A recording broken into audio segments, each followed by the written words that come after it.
Hi, and welcome to another special episode of Sully's Kitchen. I'm Sully. Thanks everyone for watching the last video and commenting and sharing and liking the Facebook page and liking the Instagram page and liking all my tweets and all that sort of stuff. It's been great. Today I'm going to make a Canadian classic food, the poutine. Some may call it poutine or Putin, but I call it poutine. I'm not sure if that's right or not, but anyways, it's French for fries and gravy and cheese, I think. Don't quote me on that. Of course, poutine was birthed in Quebec. Not sure if they're still wanting to separate from Canada, but if so, we're going to fight over the poutine or Putin. Also, very excited that I had a fan send in a knife, and it's supposed to be very, very sharp. So I'm really looking forward to using that instead of the dollar store steak knives I had. Thank you very much, Mary Hughes Power. And if other people want to give me stuff, I'll take it. Maritime Madness, if you're still watching, I'll take some hot sauce. I'll use it in the recipe. I'll put it to good use. All right? Feel free to send me stuff. It gets tens of views. Just kidding. Most of them get over 100. Just waiting to get picked up by a network. Well, let's get right into it, shall we? Okay, so the first step here is going to work on the potatoes. So because I don't want to make anything easier for myself, I'm going to actually make the fries from scratch. So looked in a number of different recipes, and they suggest using large russet potatoes. Okay, and where do those potatoes got to be from if you're in Canada? Prince Edward Island. All right, pay me, someone. Okay, so first thing you do with potatoes is if you are going to take the skins off, then you peel them. I'm going to leave the skins on.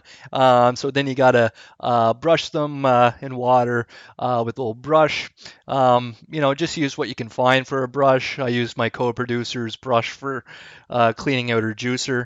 Or you could use an old toothbrush or anything like that to just get the toothpaste out of it first. So then once they're all washed and or peeled, then you want to cut these lengthwise into 1/4 of an inch slices. So now here is the time where I get to take out this very sharp, proper knife. What's the worst that can happen? But seriously, how many instructions does a knife need? Okay, first cut with the knife. Let's see. Kidding. It's ketchup. Okay, so I'm going to concentrate here as I sliced through the potato. Oh, that is way easier than it would have been with the other knife. These don't really look like fries right now, but maybe that will change. Never made my own fries before. Duh. Yeah, I guess that's fine. As I cut them, I'm going to put them into a bowl of cold water. So then whenever I'm done cutting all the fries up, they're going to stay in that cold water for an hour. And that's going to get a bunch of the crud off them. I think like sugars and stuff like that, so that they'll cook better as French fries. I don't know. That's what the recipe said.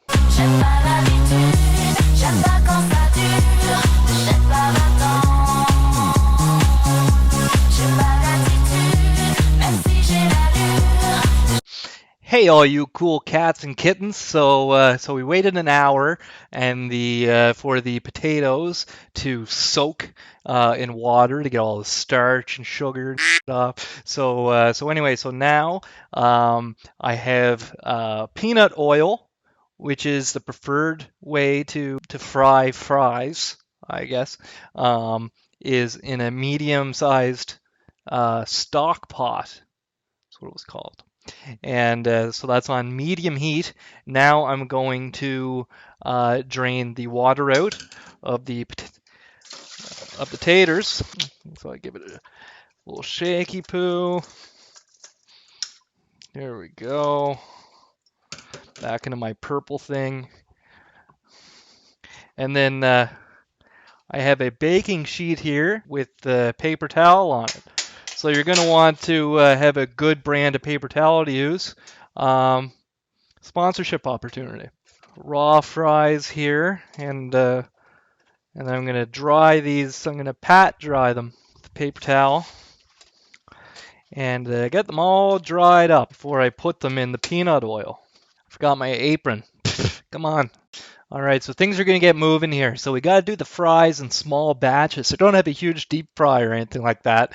So I'm going to just start putting some of these fries into the stock pot. I just always call it a pot. Oh, I'm gonna burn myself today. I know it. I want to make sure they're completely covered. Now I need to think of my batch management here, so I need to tidy up what's left on my baking tray here.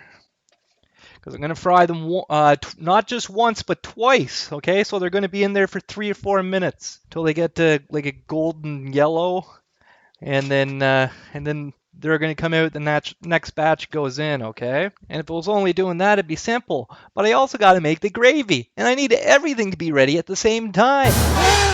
Okay, it's okay. But I'm also going to need to turn those taters around every once in a while.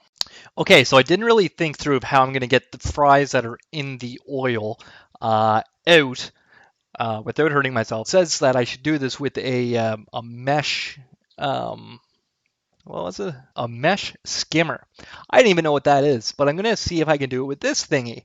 Plastic spatula with holes in it. Seems like the same thing. Okay, so first batch out, second batch in. Again, this just the first step of it. It's going to go back in again after this first fry through. So I originally cut up 5 large potatoes. Now kind of seeing it probably for 1 serving, 1 large potato. Maybe 1.5 would do. So I'm just going to kind of leave some of that. Just do 2 batches here for tonight. So now that that's on, and I'm feeling a bit more comfortable with the frying process, I'm going to start to mix some things together for the gravy. So to start the gravy, I have 12 tablespoons of butter. I just got a new thing of butter, and there's nothing quite as satisfying as that first scoop through a new container of butter. And I'm putting it directly into the pot, about 12, maybe a little bit extra.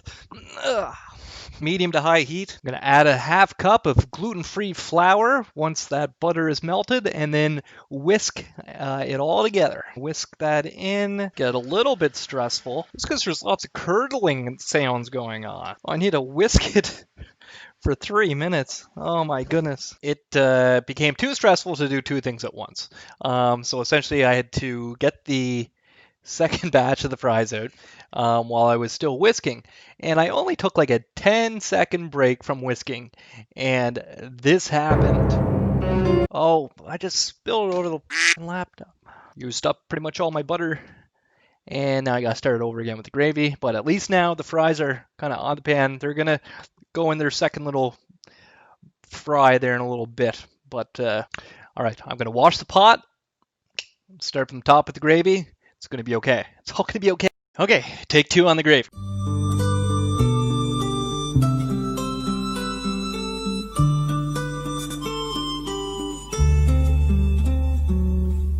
Le temps qu'on a pris pour dire je t'aime, c'est le seul qui reste au bout de nos jours. Les vœux que l'on fait, les fleurs que l'on sème, chacun les récolte en soi-même.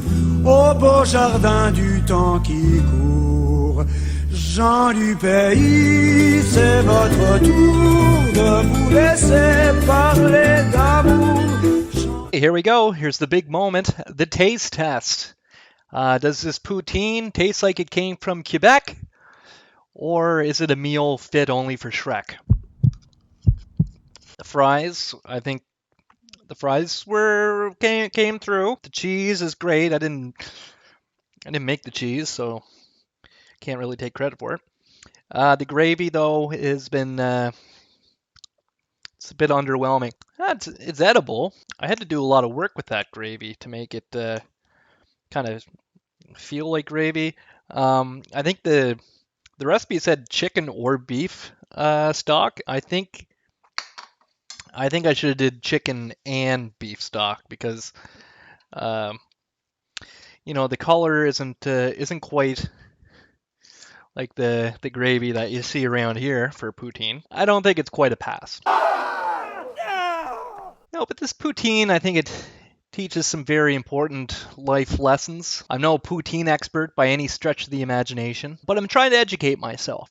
I went with the very classic poutine here. You could say, Matt, what's with just the cheese curds? Shouldn't you have included more types of cheese? Well, I love all types of cheese. All types of cheese are important. Mozzarella, cheddar, brie, love them all. But for this recipe right here, focusing on the cheese curds. The ingredients need to work together, bring the best out in each one of them. Other ingredients are encouraged to help, but it must be for the intention of bettering the poutine as a whole. I can't just put a jar of pickled juice in the poutine just so it sees an opportunity to go crazy and create some chaos. It sours a whole batch, and then we lose sight of what's important in the poutine. We lose sight of what we've set out to do in the first place. So the ingredients that just want to create chaos, maybe they should just stay in the fridge if it doesn't have good intentions. Just be nice to one another. Stay safe.